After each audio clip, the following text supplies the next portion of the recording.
think it's time to begin this 45 minutes on webinar on aluminium supply chain traceability. And I'm delighted today to welcome a number of panelists from Rocky Mountain Institute, RMI, to talk about aluminium supply chain traceability, existing models and potential models for the future. And really it will be interesting today is to get your views, the audience, on how you see ASI's chain of custody standard developing to meet those methods or to integrate some of those methods in a changing aluminium value chain workspace. My name is Chris Bayliss. I'm Director of Standards with ASI, and I'm delighted today to welcome from RMI Paolo Natali, Valentina Guido, and Hylla Barbosa, who will be taking us through in the first part of this webinar, a presentation on some of the work that RMI has been doing in this space. Something on RMI and ASI's relationship. We've been working very closely with RMI in the last year or so, in particular on the greenhouse gas accounting space and in the development of our 1.5 degree aligned entity pathways, which we're excited to be working on this year. So it's a growing relationship with RMI, and the GHG traceability discussion is not delinked. So I'm sure we will get questions on that later today. So to begin with, first of all, welcome Paolo, Valentina, Hylla, taking the time today to be speaking with our members. So thanks very much for joining us. Thank you, Chris. We should launch straight into it, right? We've only got 45 minutes. So what I'll do is I'm going to hand over to you guys to begin the presentation.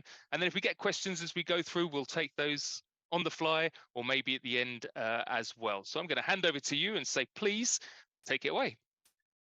Okay. Thanks, Chris. We would like to thank ASI for having us today. Thanks to the audience. We recognize that this is probably your lunch break, or if you are stateside like we are, it's not far from breakfast. So we're going to spend a few minutes to talk about commodity differentiation today. So let me take a quick look, give you a quick overview of the agenda to start with. Chris, the next slide, please. So commodity differentiation. Here at RMI, we are making efforts to unlock demand signals in supply chains to invite supply chain to decarbonize. And our climate intelligence program, which we are part of, has been, for that reason, researching the topic of commodity differentiation.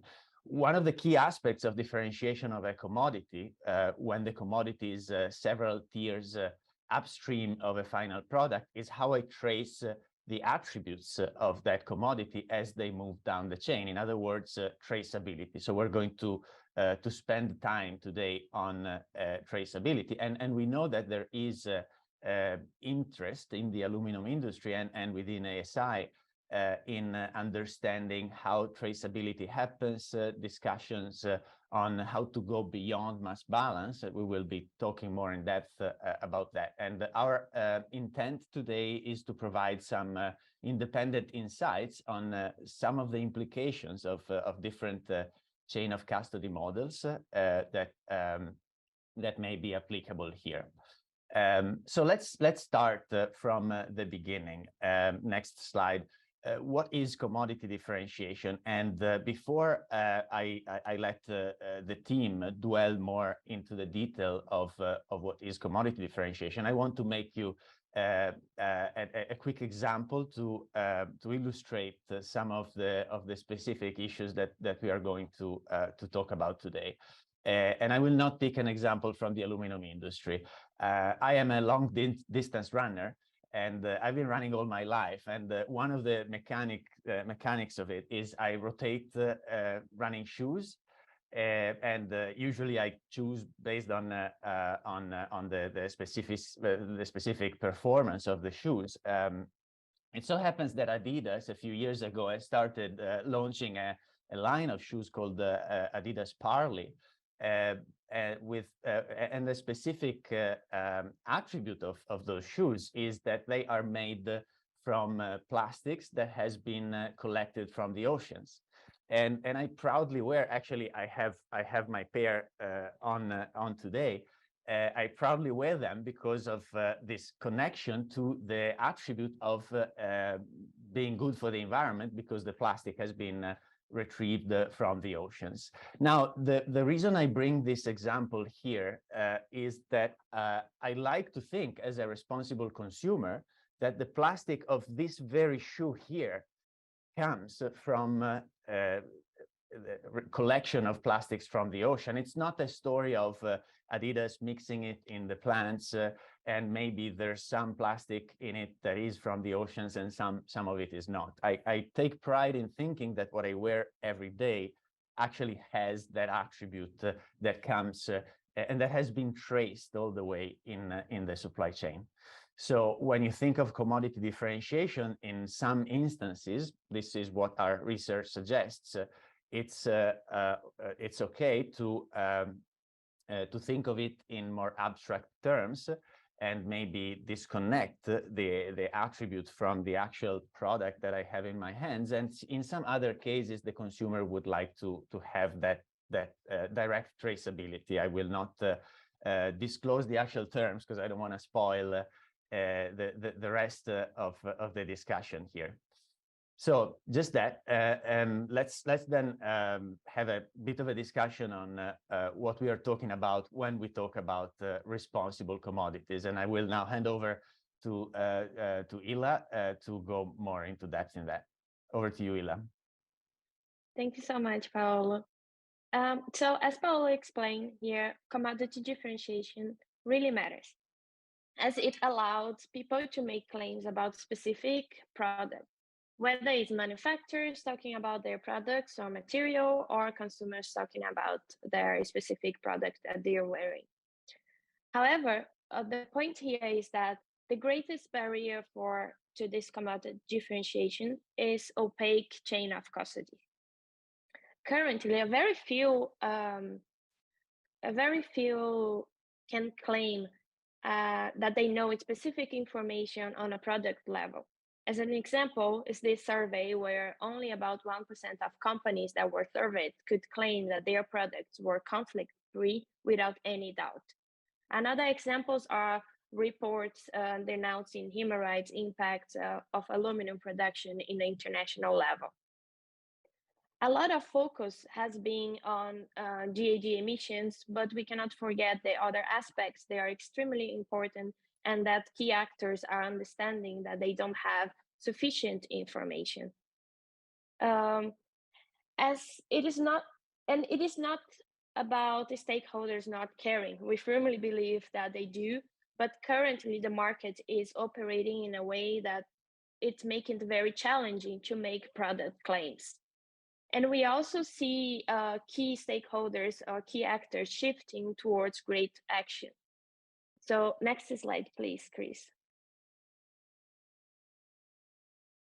So what I listed here is we see that changes in the market required effort from multiple stakeholders groups.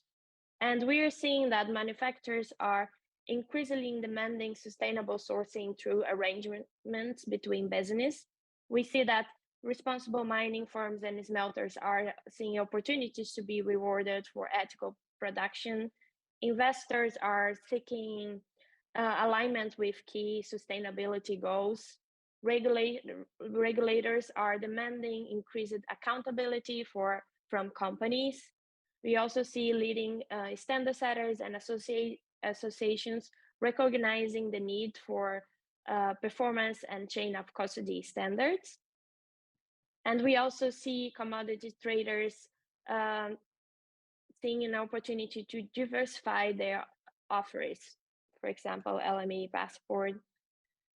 So this key That's a quick question on that, Hylla, about the commodities traders. That's interesting because that's not what I hear.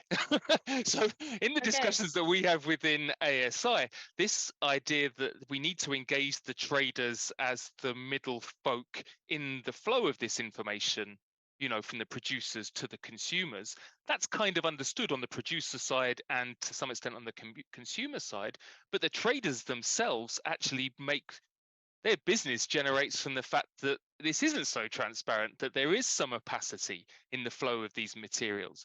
So while LME and some of the market groups are looking for increased transparency, I'm interested anyway in if there is a certain type of trader that is moving in this direction, and really if the traders are fully on board with some of this.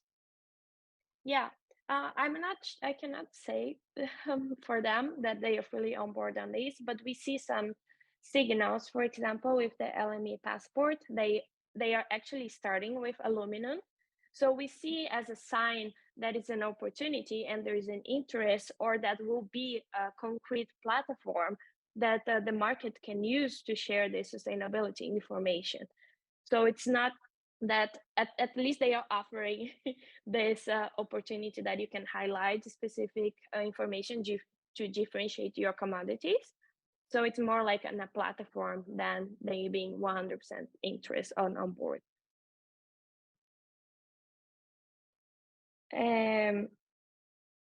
So yeah, so we see that these key actors are increasingly working with improving their impact, and they are keen on seeing the market moving towards sustainable and responsible products. But what is important for us to clarify here before sharing, before I continue sharing our vision, is that one key point for us is to differentiate fungible damages from non-fungible damage. For example, if we group these pricing metrics here, one key difference that separates this from one to another is whether they are fungible. And why does this matter? Fungible damage means that the impact can be compensated in another place, while non-fungible damage cannot be compensated by actions in another place. So for example, improving the water in one place does not provide adequate compensation to pollute in another area. Neither does like land protection or preserving local groups in one area can compensate for damage in another place. So it's important for me to highlight here this difference, and how do we group and how do we see these pressing metrics and how they should be treated. So as compensation here, it's impossible in a few cases. It's key for us to have, it's key to have product differentiation when making claims about this impact. And it's also important to treat these impacts in a different way. So I will pass now to Vali so she can present our vision around traceability and chain of custody models being a key enabler for this product differentiation. Thank you, Hylla. Chris, I saw that there's a question in the box. Should we make time now, or are we keeping questions for the end? No, sure thing. We can go as we do. So the question is from Winfried. I'm not sure the audience can see it, so I'm going to read it out then. And I'll tell you what, you can tell me if you want to do it at the end of the discussion or as we go along. But Winfried, I guess, is kind of quite similar to the trader question, but he's asking for the actual data behind some of the demand for responsible sourcing. His question is, are there reliable data on the percentage of consumers who actually care about supply chain transparency and the impacts that can flow through that transparency, and are actually willing to pay a premium for that? So are people willing to put their money where their mouth is? And do you have data for that? I guess Paolo's trainers show that there is a certain N on the numerator, right? But is there data that shows maybe for aluminium, or even for certain aluminium segments, probably more importantly than aluminium writ large, for certain segments, can one get hold of some of that data? We have some empirical examples. We haven't conducted market research to understand what is the percentage of consumers in certain industries who actually care, let alone have we run RFPs to see what would be the premium that buyers would be willing to pay. This is all in the pipeline for us. It is also, I think, an interesting challenge for industry associations to figure that out over time. Right now, what we do see is pilots. Hylla was mentioning LME passport. There certainly are buyers who are into understanding their supply chains and in some cases are willing to pay a premium. I wouldn't be able to talk about the aluminum industry in specific. We have worked with a Swiss watchmaker in particular. I think it will come up in the presentation later on. Their name is Breitling. They have run a project to gain true visibility on where they source their gold from in such a way that certain attributes, certain non-fungible damage attributes wouldn't be broken along the chain, and they demonstrated their willingness to put their money where their mouth was in that case. But and there are some other cases like that, but I cannot call it a market analysis of the whole space.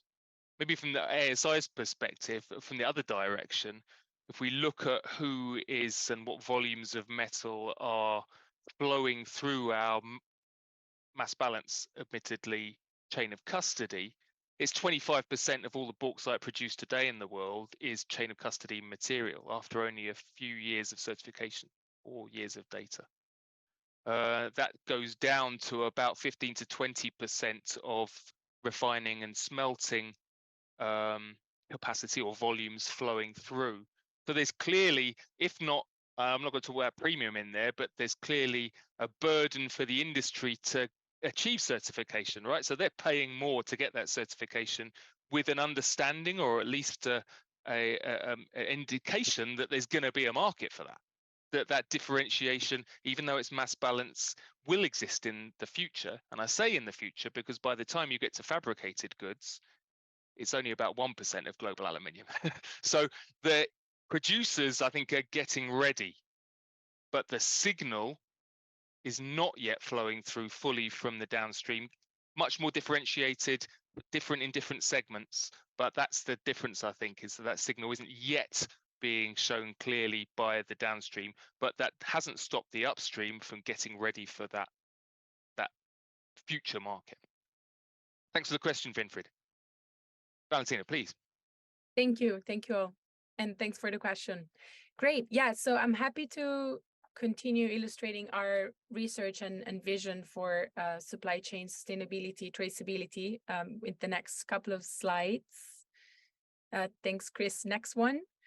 We will dive a little bit deeper into what traceability looks like, a couple of definitions here to level set, and we're also keen to kind of pause here for a moment and dive a little bit deeper into the few options for chain of custody models that are available to enable traceability, and so kind of look into the specifics of them and then propose our vision for what we think among those chain of custody models are best suited to enable that end-to-end traceability and finally preserve information about non-fungible damages along mineral supply chains.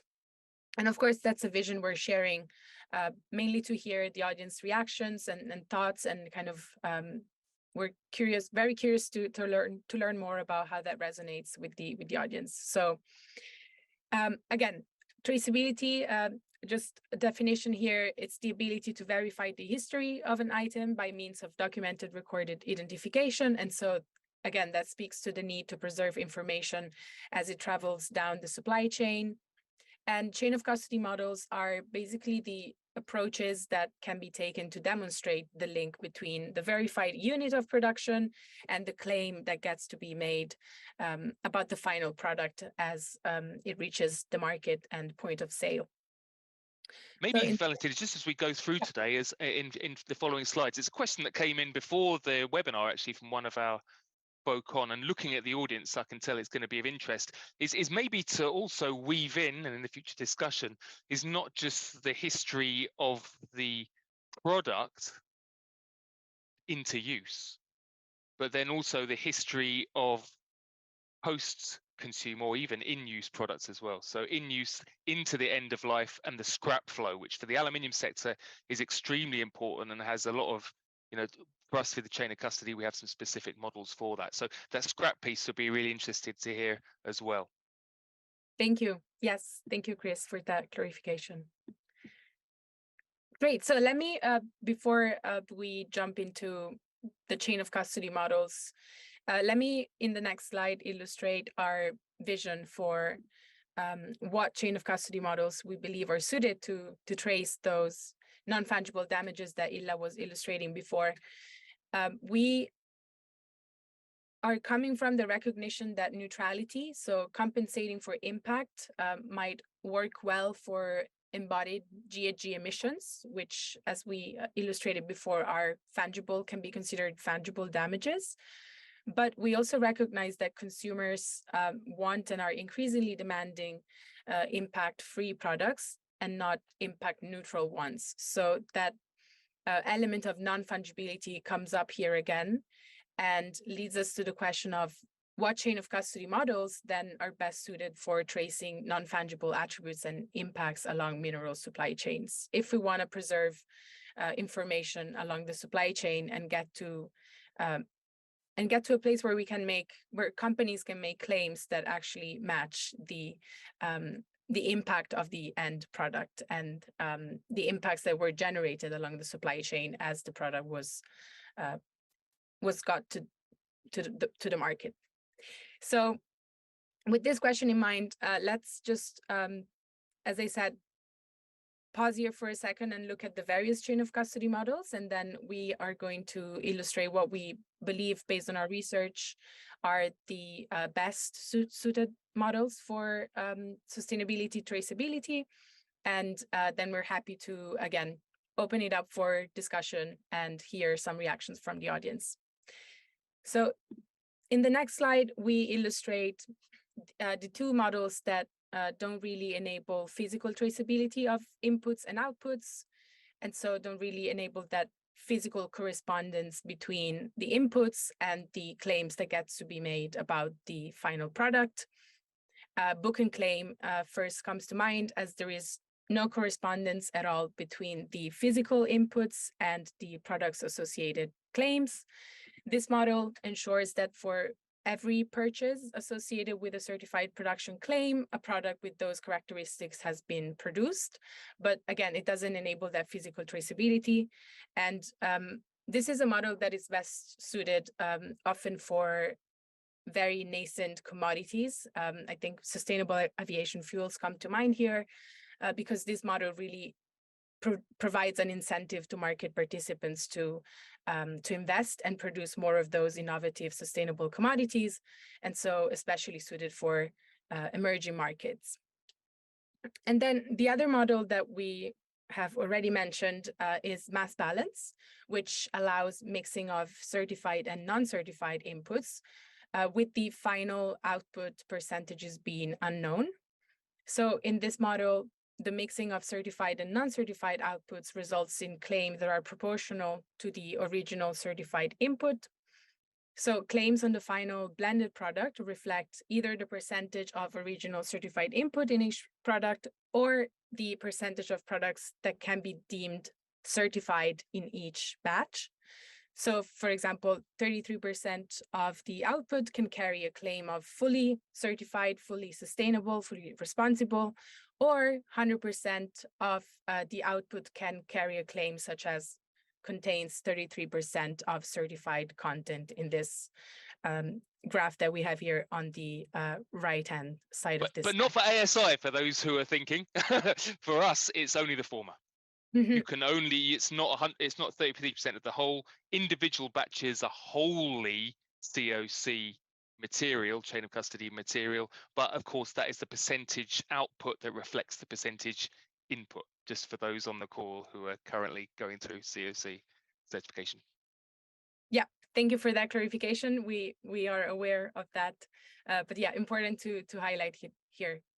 And so I guess the point here is that mass balance and use claims will not be representative of the actual constituents of the product, of the actual makeup of the product. But of course, it's a model that, again, allows market participants to invest in certified inputs, to invest in enhancing sustainability and responsibilities. So we do see why it's currently very widely used as a chain of custody model, because thanks to those incentives that it provides in the market. And so in the next slide, jumping on the other hand into chain of custody models that allow that to some extent, to different extents actually, that physical traceability, we have controlled blending, segregation, and identity preservation. I will say identity preservation and segregation are probably widely and most widely used in the food industry, thinking of, for example, the fair trade certification and fair trade chocolate and coffee that actually get to be segregated and preserved in case the source is just, in case the input is sourced from just one source, separated from the non-certified counterparts. And so, for example, in the identity preservation model, no mixing is involved at any stage of the supply chain, so it's relatively easier to, again, preserve the identity of the certified product. You can think of bottles of wine containing certified grapes from a single vineyard. In the case of segregation, as I said, there is mixing of certified commodities, but they are, again, kept separate from the non-certified counterparts. So the inputs can originate from multiple sources. And to continue the example of wine, you can think of organic grapes coming from France and Italy being mixed in the same bottle of wine. But again, the bottle may say that the grapes are organic, but the provenance is unknown or just, generally referenced like France, Italy. But again, the provenance may be unknown. So, and again, in the controlled blending model, there is mixing of certified and non-certified inputs that is allowed. And then the difference here compared to mass balance is that the ratio between inputs is known for contained volumes, and also the output percentages are known and can be ensured after mixing.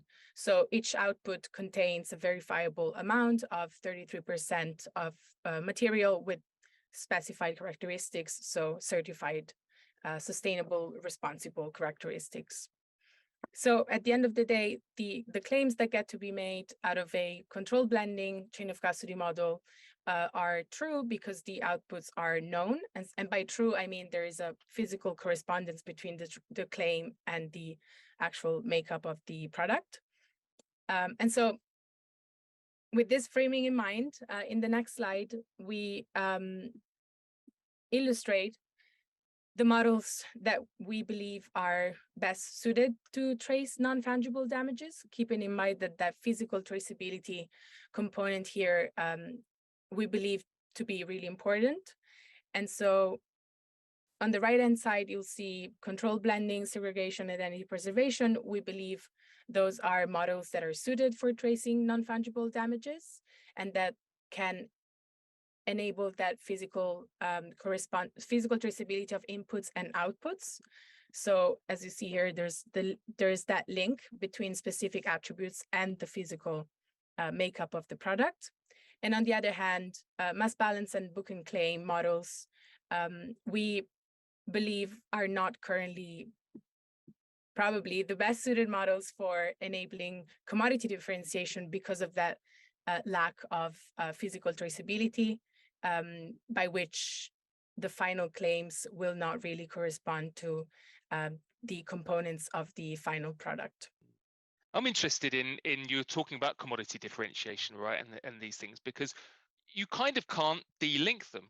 What you're talking about here in this kind of evolution of process is itself decommodification. As you go further right, that commodity-ness gets lost because it's not then a singular commodity, it's varying qualities, varying flows. So it's necessarily kind of post-commodity world. Personally, I think that's kind of happening in the metals and materials space as people demand those different qualities.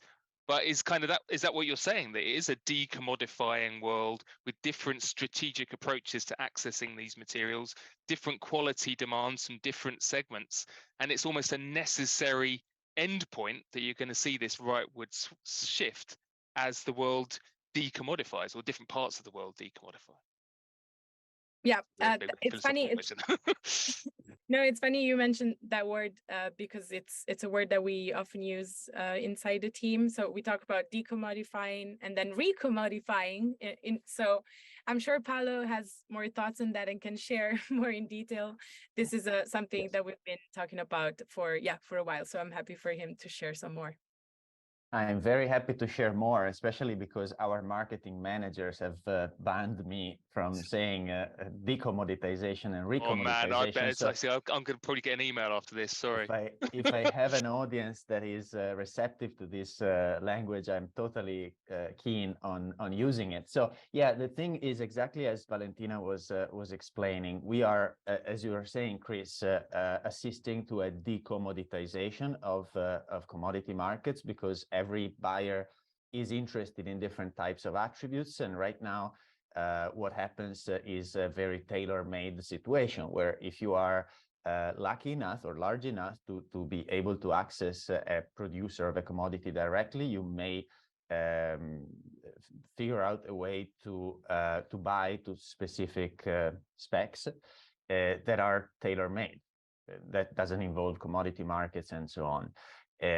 However, this works for, like I said, large buyers, supply chains that are relatively short. If you are the average smaller buyer that is interested in certain attributes, there is no way nowadays to go on a commodity market and buy a commodity that has those attributes.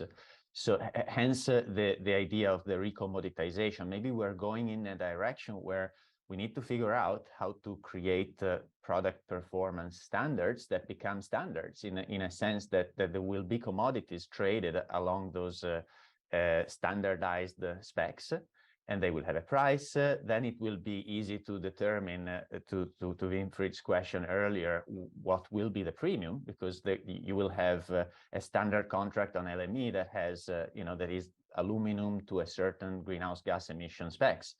And then you will be able to say what is the premium for that. The challenge of this recommoditization here, and the kind of hidden message that we're trying to convey, is what kind of chain of custody models do we want? And is there going to be the same chain of custody model for each type of attribute that we're interested in? Because you might very well end up in a situation where you have buyers that are interested in the greenhouse gas attributes and buyers that are interested in other attributes, more human rights or the non-fungible damages, as we're saying here. So what kind of product differentiation are we looking at here? Do we need different product standards? Because in some cases, we recognize it is much easier if you go to the book and claim and mass balance system versus anything that is on the right side here. So yeah, and this is a very open discussion, and we think that it's a discussion that industry associations like ASI have a key role in unlocking. Fantastic. Thank you. Sorry, don't want to disturb. Carry on. No, that was great. Thanks, Paolo. And again, I see questions in the chat of, what type of chain of custody model RMI recommends. And I think Paolo partially already addressed that question. And again, we don't want to be normative in the research we're illustrating. I think we're keen to get reactions from the audience, and as Paolo said, get those conversations going inside industry associations so that we can collectively land on models that will work in the future for different types of attributes and impacts. Great. So I think the only other slide we had was just an example to illustrate that mine-to-market traceability is possible and already happening in a few instances. We're seeing some companies investing to make that happen, kind of, I would say, betting that there will be that demand and there will be a premium to be reaped out of these efforts. Again, we've been looking at Breitling as they announced their first traceable watch, which is where they were able to trace gold, I think, from a single mine in South America, and also have started producing diamonds in lab. So we're certainly seeing some progress. But again, I think the message here is that these remain kind of isolated efforts. We're seeing some other efforts in the aluminum industry, namely the START program seems to be a promising one. So I think in the next, Chris, if you could skip 2 slides, we have put together right here. We have put together what we think will be the action plan for commodity differentiation to happen. And as we were, describing so far, product level standards, strengthening standards with chain of custody standards will be a crucial part of this, but also deploying tracking and auditing technology at scale. So for example, what the START program is currently promising to do will be another crucial component. And then regulation will play a central role in kind of deciding, the future direction of the commodities market, and as well as investors and, of course, buyers will have the power to kind of give that demand signal that we were talking about and push production and kind of bring the upper portion of the supply chain along in that journey towards that direction of responsible commodities production and tracing. Thank you. There was a question that came in actually beforehand about some of these tracking technology deployment. And I know we're not going to go to specifics of that today, but my own personal experience is that increasingly there are third parties out there wanting to kind of sell their platforms, and the START is a kind of industry-led one, or single corporation-led one. I think we're going to see a kind of proliferation of those platforms out in the world. They're not all going to survive. But is it that technology that's going to kind of lead some of this stuff, or is it the kind of whole industrial market moving in that direction, or is it certain segment pull that's going to do that? I don't know, fast-moving consumer goods or something moving first. Which of these is going to start things the quickest, move things the quickest, let's say? Yeah, that's a great question, and something that we've been thinking about a lot as we were doing this research. I agree that technology may be leading, or those technology providers may be leading at the moment and kind of jumping ahead and providing those tools and solutions that companies need to enable traceability from mine site to market gate.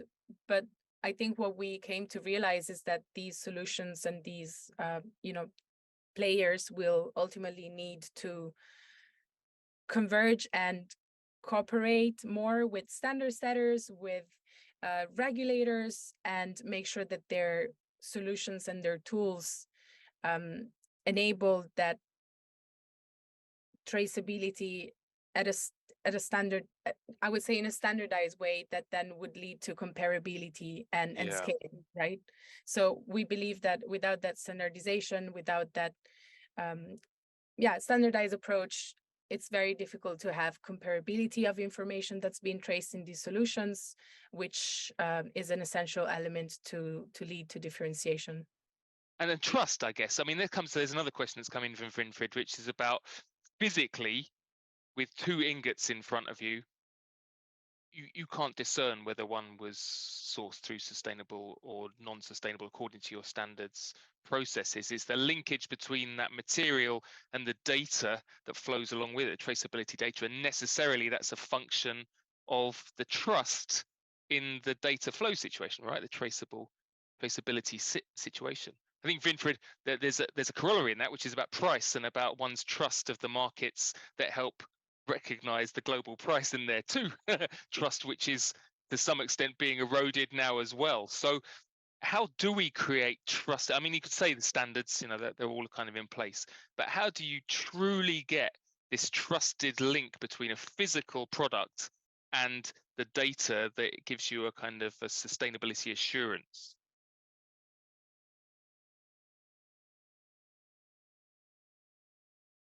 Is that a question for us? I guess a question for everyone, right? Because without that trust, you like you say with your shoes, you trust the brand, but Yeah, I mean, and the answer to that question is you need a standard. You need a standard that tells the buyer probably more the buyer than the customer, the corporate buyer, what has been that chain of custody, and clear information about which models have been adopted, so that the data can be trusted. Ultimately, a buyer, like a producer, like the producer of this product here, needs to trust their supply chain, because they're making disclosures about certain features of their products to their customers, and they don't want to be caught off guard because some claims have been massaged, and so that's that hence the importance of having a clear conversation about which chain of custody models apply to track which type of attributes. And by the way, looking at the time also, to address one of Winfried's questions in the chat, the 5 models that we have been talking about are the 5 models that the ISO 22095 standard lays out. Thank you. So we are almost at time, as the questions are all starting to come through now. And then maybe the last one, we'll go to this one as the last piece, is that the types of business models facilitating traceability. And let's look at the aluminium sector for that. If we were looking at the aluminium sector, let's say 30 years ago, a very integrated sector with entities operating all the way from bauxite mining right the way through to aluminium wheel production, and the ability to internalize some of that traceability within the corporations. Since then, we've seen this disintegration of the industry, if you will, which gives rise to the need for some of these models. What might future business models look like to facilitate some of this traceability? And are regulations or let's say governments' moves towards strategic supply chains maybe going to make all of this redundant? Because in the end, governments will mandate where this material comes from potentially, rather than markets. Well, yes, maybe, potentially. We always advocate for markets to try and solve the issue before governments come in with regulation. So I like there's a question in the chat from and it actually comes from an anonymous input, which I find intriguing, and I want to dwell on it because I'll just read it. The size black box in the mass balance approach should maybe a discussion point. There's a huge difference between having a mass balance covering one physical site. It's a completely different approach if you have several physical locations covered in the same mass balance box. And I want to point that out because one of the principles that we are exploring in our broader research on carbon accounting, something we haven't covered today, is the concept of having a limited boundary, a fixed boundary for the commodities, for tracing attributes in commodities. It's relevant because it is, of course, right to say that when you have to track something non-fungible, it would be better, the more granularity you have on where the mass balance has been applied at one facility, rather than having a larger boundary. It is, of course, it does change the quality of the data that you can present for that commodity. So I don't have an answer, or I think it's evolving in that direction. Certainly, we have, the entity input and output is for us where one counts with the mass balance. But the thing for us is our entities are not just across the value chain; they're along the value chain. So for the fungible bit, even the quantifiable bit, you need to know what bit of the attribute is being passed along the value chain. And people are selling bauxite, alumina, and aluminium with different yields. So in order for us to calculate what the output might be, we have to know intervals within the entity, what has flowed through certain assets. So we've started to introduce this idea of an intra-entity flow, where if you are exiting materials that are midstream, let's say, you have to report the intra-entity flow in order for us to allocate the COC nest to certain parts. So I agree that there's this kind of top-down piece where it's, I think necessarily the mass balance approach is going to have to get a bit more granular within entities. And to some extent, I hear that from our membership as well, is that they're already doing that with their material accounting systems, and they want the standards to maybe reflect that evolution. But that's maybe to say that it is an evolving process. We at ASI have an existing chain of custody system. We are working on beyond mass balance approaches out to the future. And in order to do that, we're really pleased to be able to work with folks such as you at the RMI in developing that and in talking to our members as well. So our 45 minutes are up. I'd like to thank Hylla, Valentina and Paolo very much for presenting today.